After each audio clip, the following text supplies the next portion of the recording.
Salut les amis! Le 500 francs Pointe-à-Pitre, est-ce que ça vous dit quelque chose? Oui? Ah, très bien. Restez sur cette vidéo, vous allez apprendre des choses très intéressantes. Non, ça ne vous parle pas? Ah, est-ce que vous êtes collectionneur de billets de banque? Oui? Alors restez sur cette vidéo. Cette vidéo va peut-être vous susciter des nouvelles envies de collection. Et si tu as aucune émotion avec les billets de banque, passe ton chemin, va cliquer ailleurs. Ici, c'est pour les amateurs des billets anciens. Bonjour, c'est Olivier, fondateur de numison.com, un site internet entièrement consacré à la collection des billets de banque. Nous sommes en 1946. L'État français crée la Caisse centrale de la France d'outre-mer, un institut chargé d'émettre des billets dans ces territoires de colonies françaises, c'est-à-dire l'Afrique équatoriale, la Guadeloupe, la Martinique, la Guyane française, la Réunion et Saint-Pierre-et-Miquelon. Donc cet institut va créer une nouvelle série de billets allant du 5 francs au 5000 francs.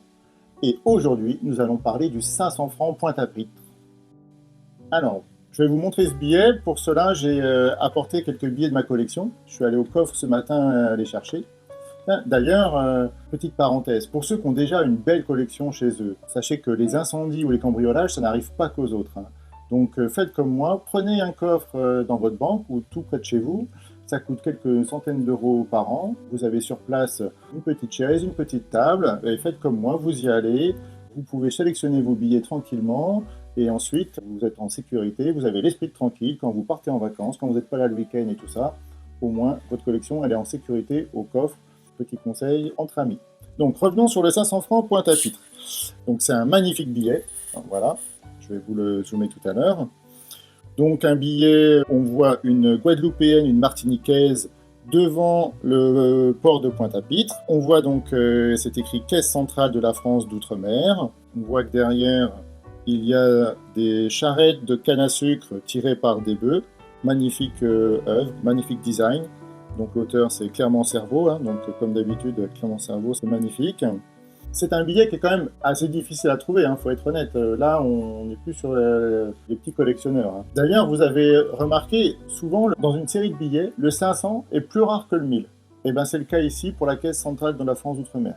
Le 500 Pointe-à-Pitre est plus rare je trouve que le 1000 francs Union française. Alors, combien il y a de variétés de ce billet? Eh bien il y en a beaucoup. Combien d'après vous? Il y en a au moins 16, sans compter les spécimens. Oui, parce que moi, je ne collectionne pas les spécimens pour les dom-toms. Pourquoi? Alors, c'est très simple. Pour la Banque de France, les spécimens, c'est quand même assez rare, il faut le dire. Donc c'est un intérêt de collectionner les spécimens, parce qu'il faut chercher, il faut trouver, voilà, c'est une quête. Pour les dom-toms, pour la plupart des faciales, ou en tout cas les grosses faciales, les billets coursables, donc ceux qui ont été émis et mis en circulation, sont tellement rares que en fait, les spécimens qui étaient dans les caisses des instituts ou des succursales sont plus communes. Donc on en voit plus souvent. Donc collectionner les spécimens pour les dom-toms, c'est un peu le collectionneur paresseux qui ne veut pas chercher, il va voir son marchand, hop, il en prend un parce que tout le monde en a, et voilà. Donc ça n'a pas d'intérêt. Enfin pour moi. Alors ceux par contre qui ont une belle collection de billets neufs, qui pour eux la qualité est très importante. Là je peux comprendre. Parce que les billets coursables dans les îles ou en Afrique, souvent, ils ne sont pas neufs, donc ils ne sont pas d'une qualité extraordinaire. Donc celui qui a une belle collection de billets neufs, quand il veut faire les dom-toms, il va se dire, bon, je vais peut-être pas mettre un 5000 francs Schulcher en état B+, ou TTB, TB, pardon. Donc du coup, là, je peux comprendre qu'il s'oriente vers le spécimen. Mais à ce compte-là, prenez le spécimen sans le tampon noir où c'est écrit en gros spécimen, quoi. Ça, c'est affreux. Ça, c'est affreux. Et en plus, comme c'est affreux, c'est pas beaucoup de demandes, donc ça se vend mal. Donc, cherchez des billets de la Caisse centrale en spécimen. Donc, il sera perforé spécimen sur les côtés, en légère perforation. Donc ça, ok. Mais surtout, ne prenez pas ceux qui ont des gros tampons noirs devant, derrière et sur les côtés. C'est affreux. Ok. Alors, donc moi, je fais les coursables. Donc, combien de variétés, on disait? Déjà, il faut savoir que c'est la même numérotation qui est utilisée pour l'ensemble des territoires. Donc, on commence à A1, émis pour l'Afrique équatoriale. Et puis après, en fonction des plages de numéros, les billets ont été émis pour la Guadeloupe, pour la Martinique, pour la Guyane, et ainsi de suite. Donc c'est la même numérotation. Donc une lettre alphabet, elle est dédiée à un territoire, et c'est tout. Donc c'est un billet où en tout, il y a seulement 9 alphabets. 9, pas plus. Sur les 16 variétés, Il y en a une dizaine qui ont été émis pour la Caisse centrale de la France d'outre-mer, donc de 1946 à 1958, 1960. Et ensuite, le même design a été réutilisé par l'institut suivant, qui était l'Institut d'émission des départements d'outre-mer. Sur la Caisse centrale, il n'y a qu'une signature, c'est Postal Vinet, qui est le directeur général de la Caisse centrale. Et je vais vous faire un peu par ordre, pour moi, de rareté. Donc je commence par le plus commun, entre guillemets, enfin le moins rare, on va dire, et je vais aller vers le plus rare. Ça, c'est n'engage que moi, hein. C'est que ma vision du marché, de ce que je vois, de ce que je vois sur les ventes, ce que je vois les marchés, les salons, et ce qu'on me donne aussi à certifier chez PMG. Donc en fonction de ça, voilà, j'ai fait un classement, et donc pour moi, le plus commun, c'est l'Afrique équatoriale. Sur l'Afrique équatoriale, seuls les 7 premiers alphabets sont utilisés. Donc nous avons l'alphabet 1, 5 et 6 qui sont les alphabets les plus courants. L'alphabet 2 et 4 sont un peu plus rares. Et l'alphabet 3 et 7 sont vraiment rares. Et le 7, je pense, très très rare. Donc moi, j'ai un alphabet 1 et j'ai aussi également un alphabet 7. Donc ça, le H7, ça c'est très rare. Parce que l'alphabet 7 a été émis pour les autres territoires, mais on n'en trouve jamais pour l'Afrique équatoriale. Donc en 10 ans de recherche, j'en ai trouvé qu'un. Qu'est-ce qu'on peut dire? Donc c'est un billet qui est très difficile à trouver en neuf. Donc vous ne verrez pas, bien, ça existe peut-être, mais sur PMG, le grade le plus haut, c'est 50. Et ensuite, je crois que c'est dans les 30. Donc vous voyez, après, c'est les suivants. C'est un billet en état TTB, un peu comme cela, qui valent quand même 300-400 euros. Hein. Et en plus, c'est une cote, je pense, qui monte. Parce que 300-400 euros pour des billets qu'on voit si peu, je pense que c'est pas très cher encore. Donc, c'est des cotes qui vont monter. Voilà ce que je pouvais dire sur l'Afrique équatoriale. Ensuite, vous avez la version Réunion. Donc là, on est sur le même format de billet, la même vignette. On voit juste qu'il y a écrit Caisse centrale de la France d'outre-mer en marron. Et on voit qu'il y a écrit La Réunion dans la marge haute, la marge basse, et aussi sur le mât du bateau. Et derrière, on voit que La Réunion, elle est écrite en haut, en bas et dans les deux coins. Donc 4 fois. Pour La Réunion, il n'y a que 2 alphabets, l'alphabet 3 et 4. Le 3 est un peu plus rare que le 4, légèrement. Alors, au niveau de la qualité, donc chez PMG, le max, je crois que c'est 58, donc un joli SPL. Et d'ailleurs, c'est celui qui a été dans la vente Lean Night en septembre. Nous sommes en 2023. Septembre 2023, et il avait fait 1900 $. Donc 1900 $ pour un PMG 58. Donc celui-là qui est un PMG 50, je suis plutôt pas mal. Donc en TTB, parce que je vais donner des cotes un peu en TTB, les états un peu plus courants qu'on rencontre. En TTB, donc en PMG 25-30, je pense qu'il faut compter quand même 500 euros. 500 euros, TTB+, ça peut aller jusqu'à 700, quoi. Parce que c'est quand même pas facile à trouver.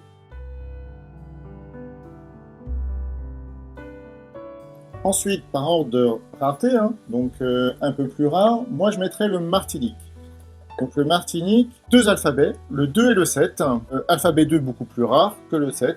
La plupart c'est des 7 qu'on voit, donc 2 c'est quand même beaucoup plus rare. Hein.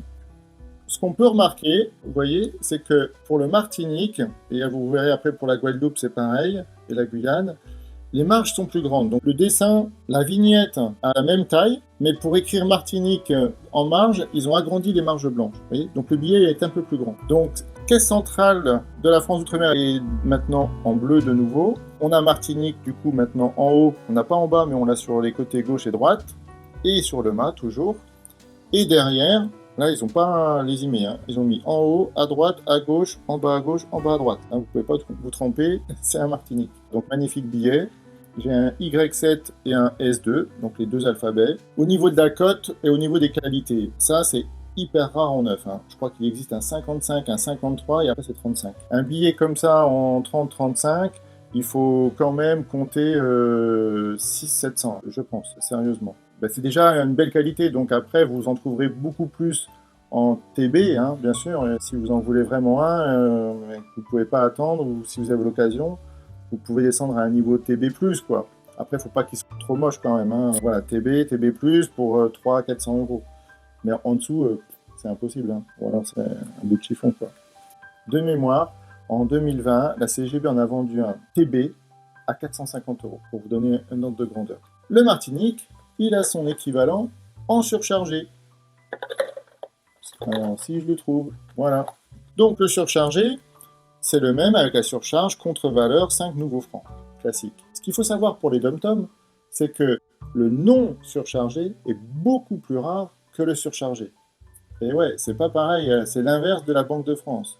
En Banque de France, vous avez beaucoup de Bonaparte, et les surchargés sont plus recherchés parce qu'ils sont plus rares. Mais pour les dom-toms, c'est l'inverse.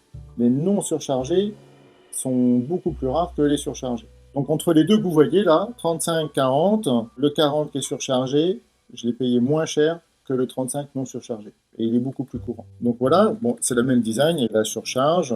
Qu'est-ce que je peux vous dire d'autre? Pour le surchargé, il existe en neuf. On a vu un PMG 65. Bon bah là, il faut compter 3-4 000 euros. Ça c'est sûr, si vous voulez en neuf. Ce qu'il faut savoir, c'est que non surchargé de 2 à l'alphabet 2 et l'alphabet 7, la dernière lettre de l'alphabet 7 a été surchargée. Donc vous voyez, j'ai un W. V, X, Y, Z, W.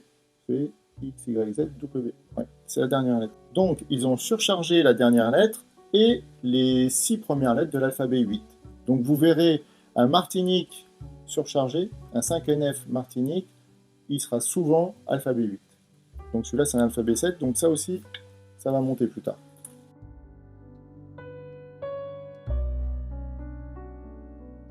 On continue, on passe au petit copain, la Guadeloupe. Oui, pour moi, la Guadeloupe, c'est un peu plus rare que la Martinique, mais peut-être que je me trompe. Bon, on va dire que c'est kiff-kiff, mais j'ai l'impression d'en voir moins souvent. Alors, la Guadeloupe, donc toujours pareil, le non surchargé, donc le premier émis, là, on est sur des alphabets 2, 3 et 7.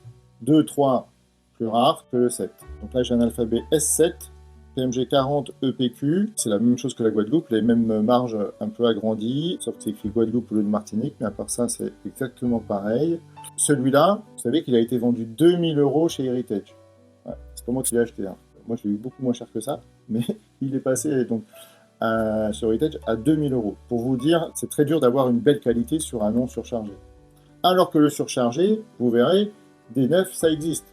Bon, 3-4 000, hein, comme le Martinique, mais ça existe. Donc le surchargé, il y a la lettre X7, donc il n'y a qu'une lettre dans l'alphabet 7 qui est surchargée, c'est le X, et ensuite on est sur les dernières lettres de l'alphabet 8, pour le surchargé, l'alphabet 8. Donc là, le Martinique ou le Guadeloupe en surchargé en état petit TTB, à moins de 500, vous pouvez trouver. TTB, surchargé Martinique ou Guadeloupe à moins de 500, ça se trouve. Par contre, pour le... Oui, bah, je l'ai déjà dit, hein, mais pour le non surchargé, là, il faut mettre beaucoup plus. Voilà, on a fait la Guadeloupe.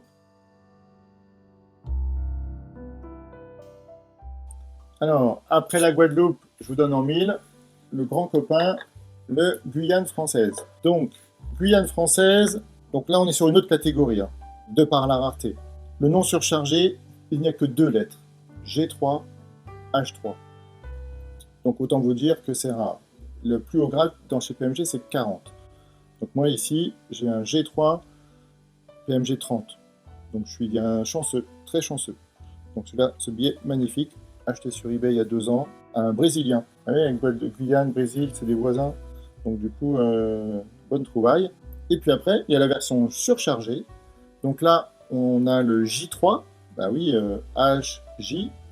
Oui, il n'y a pas de I dans notre alphabet. G, H, J, K, il n'y a pas de I, parce que ça ressemble à un 1, donc ils n'ont pas voulu le mettre, et il fallait faire des alphabets de 25 lettres, il fallait bien en enlever une, alors ils ont enlevé le I. Donc le J3 est une lettre surchargée, et après on passe à U7. Alors U7, il y a une petite trouvaille de billets neufs, c'est pour ça que le Guyane surchargé, enfin je ne vais pas dire qu'il n'est pas si rare que ça, mais on en voit régulièrement en vente, parce qu'il y a une trouvaille d'une vingtaine, une trentaine de billets neufs. Donc à chaque fois, ils se retrouvent dans les grandes maisons de vente, Heritage. D'ailleurs, on est fin octobre. Vous verrez, dans la vente du 10 novembre 2023, il y en a un à vente chez Heritage. Donc un U7, c'est plus courant. Alors, il faut compter quand même 2000 €, au moins, entre 2 et 3. Voilà. 2000 €, il faut prendre. 3000, ça peut être, avec les frais et tout ça, ça va vous revenir à 3000. Je pense que c'est ça l'ordre de grandeur. Mais bon, il est neuf, hein, 65 ou 66. Hein. Donc ça, c'était pour le 5NF Guyane. Pour le non surchargé, ben, c'est dur à estimer. Hein. Ce billet-là, PMG 30, on est à plus de 1000, c'est sûr. on a plus de 1000, je dirais presque même 1005, entre 1000 et 1005, voilà.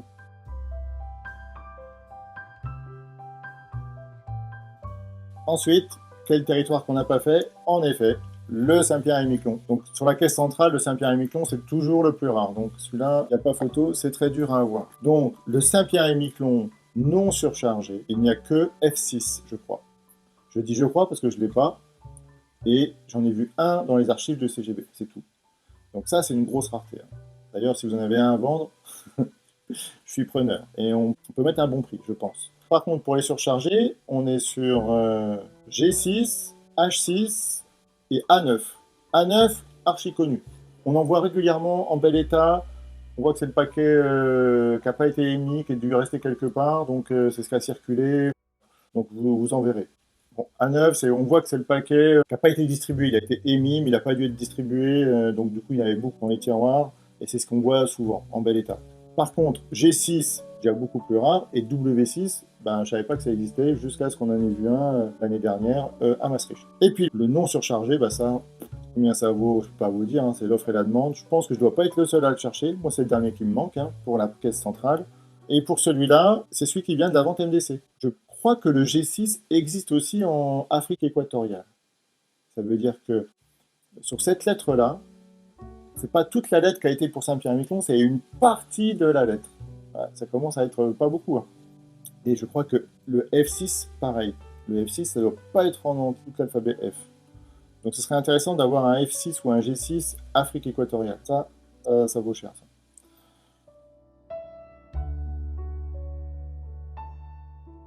Là, on est en 1960 et du coup, la caisse centrale devient l'Institut d'émission du département d'Outre-mer. Et donc là, le billet qu'on avait avant, donc le 5NF, parce qu'on était en nouveau franc, est maintenant imprimé par l'Institut d'émission département d'Outre-mer. Et c'est le même billet pour les 3 territoires proches des Antilles. Je dis proche parce qu'on voit que c'est écrit en marge à gauche département de la Guadeloupe, département de la Guyane en haut, département de la Martinique sur la droite. Mais la Guyane ne fait pas partie des Antilles. Mais bon, c'est pas grave. Et maintenant, on dit que ce billet fait partie des Antilles françaises, French Antilles en anglais. Donc avant, c'était des billets de Guadeloupe, de Martinique, avec chacun son pic.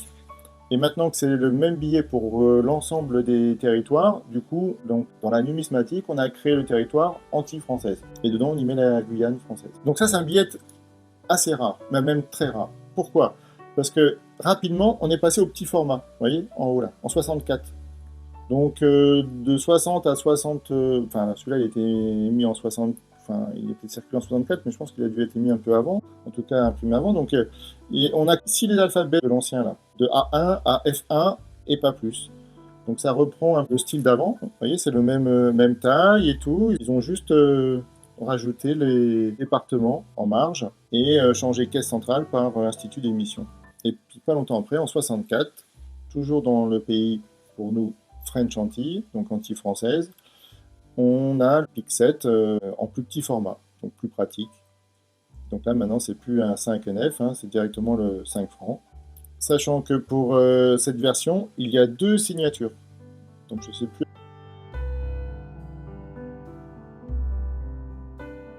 À partir de quand? Je crois qu'à partir de E1, ça doit changer. Donc K1, c'est la deuxième signature, je crois. Et de A à E, c'est E1. C'est la première signature. Donc le 7A est plus rare que le 7B.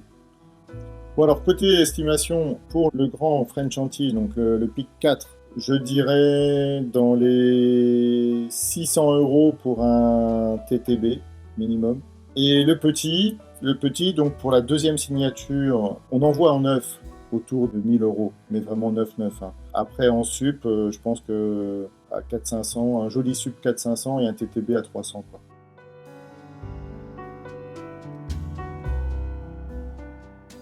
Alors après, pour l'Institut, il reste la Réunion. Et c'est sur ceux de la Réunion qu'on a aussi mis la surcharge pour Saint-Pierre-et-Miquelon. Là, qu'est-ce que j'ai là? Donc, je vais commencer par l'Institut non surchargé. L'Institut a commencé à émettre des billets de 500 francs pour la Réunion. On n'était pas encore passé au nouveau franc. Donc ça, c'est rare. C'est hyper rare. 500 francs Réunion, département de la Réunion, donc Institut non surchargé, c'est très rare. Donc là, j'ai un K1, mais on voit des B1, des C1, on en voit de temps en temps. Je pense qu'on a surchargé aussi des anciens stocks. Parce que, regardez, hop, j'ai un K1, bon il est pas beau, hein, mais pourquoi je l'ai pris? Parce que c'est la même lettre, sauf qu'elle est surchargée. Donc ça doit être un stock de billets qui a déjà circulé, qu'ils ont repris et qu'ils ont surchargé a posteriori, quoi. Ça arrive de temps en temps. Celui qui est rare, là, j'ai pas bûché, là, mais c'est très dur, parce que comme on n'en voit pas souvent, mais en état TTB, moi, alors je sais pas si c'est le marché, mais moi, je mettrais déjà bien 600-700 euros, ça c'est sûr.